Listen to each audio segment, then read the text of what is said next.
Genetically modified organisms. Welcome. Okay, first things first. What is a genetically modified organism? A genetically modified organism can be basically defined as an organism whose DNA has been altered using genetic engineering techniques. This can change the expression of desired traits in the organisms or induce the production of desirable biological products. And GMOs can be animals, plants, or even microorganisms, all the bacteria. And now concerning these examples of the GMOs, as we have said earlier, they can be plants or animals, and some of the examples are pigs that are resistant to the respiratory diseases. We have salmon that are modified to mature faster. We have the landmine detecting plants and disease and insect resistant crops, basically plants that are resistant to the vital pests and diseases that attack the crops.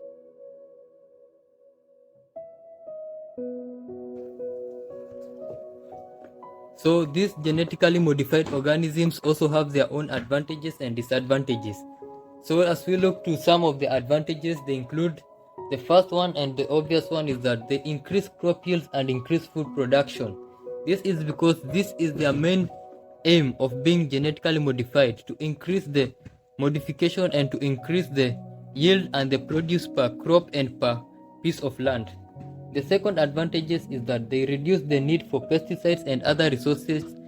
These are resources basically used in countering plant pests and plant diseases, because these genetically modified plants, they have the ability to counter these pesticides and majority of these diseases. Another advantage is that they help to enhance the nutritional value and quality of some food.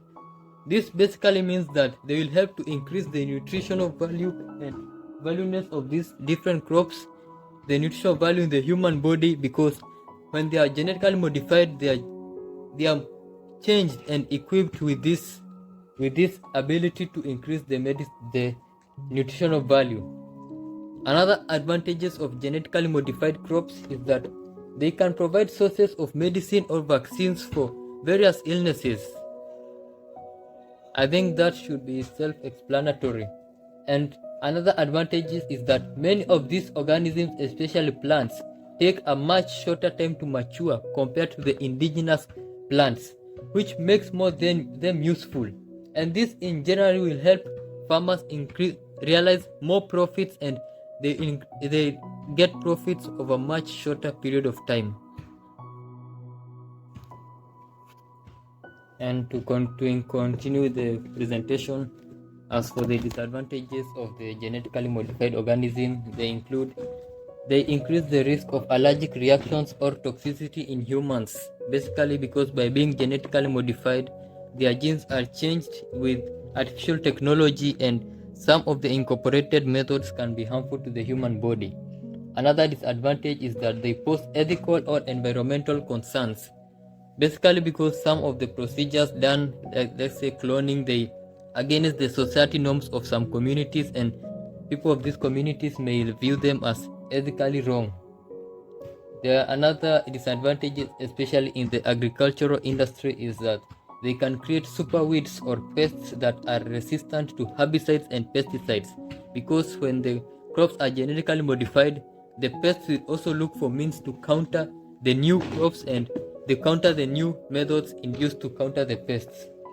Another disadvantages also related to agriculture is that they can harm the fertility and the biodiversity of the soil, basically because of with introduction of new chemicals there may be reaction, let's say, and it will harm the natural and occurrence nature of the soil. And also another disadvantage is that in some instances the process requires complex technology, and this technology may still not be available in many parts of the world, especially the less developed and the still developing countries, and this will be a bother to them and will hinder them in their venture for having this genetically modified organism. But there is an instance here where different governments and different regional organizations, they have their own methods their own policies which they will follow in the regulation of the genetically modified organisms. But there are some factors that influence the regulations of these GMOs, and such factors include the trade and import of GMOs across borders of different countries will influence a country's government and a country's people to regulate the types of GMOs that will enter their country, or the methods will be used to genetically modified organisms inside that specific region or inside that specific country. Also, another factor that determines the regulation is the risk assessment and management of GMOs for human health and the environment, which are two main keys, key places of importance: the human health and the impact on the environment. These GMOs are basically to be assessed to ensure that they won't be harmful to the human health and to the environment, but they achieve the desired aim. Another factor that will influence the regulation of GMOs is the definition of a GMO, or a living modified organism. Basically, different people will define it in different ways, and these different ways of definition will influence the ways in which they will regulate their use and their making and their impact on their lives. And also, another main factor that will influence is the traceability and the labeling of GMOs and their products. This basically means if a product is a genetically modified organism, it has to be labeled accordingly and not be labeled as an indigenous crop, which would be basically wrong and against the rule of GMOs. But on that instance, there are some alternative methods which I believe they can be used instead of this genetically modified organism, and the results will be more or less the same. One such example is organic farming, which avoids the use of synthetic pesticides and fertilizers, which without inducing any more chemical means will still help produce more healthy foods and also increase the yields. Another method that can be used is gene editing, which basically modifies the existing genes of organisms without introducing foreign DNA, unlike in the genetically modified organisms where the DNA is changed and becomes a different thing. In gene editing, the basic DNA will remain the same, but it will be modified to be more improved and more quality. And another method which is much easier and convenient for most people in the world is the traditional breeding.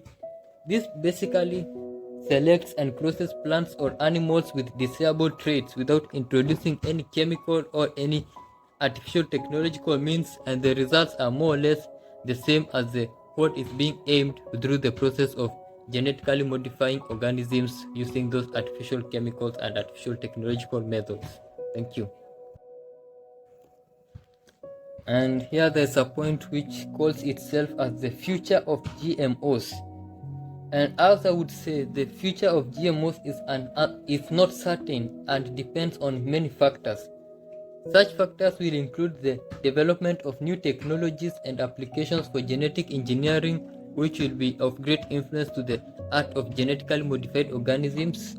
There's the public perception and acceptance of GMOs and their products, which will basically mean that these GMOs have to be acceptable to the public, because if they are not acceptable to the public, then there's no point of making them because no one will consume them. There's the regulation and policy of GMOs in different countries or regions.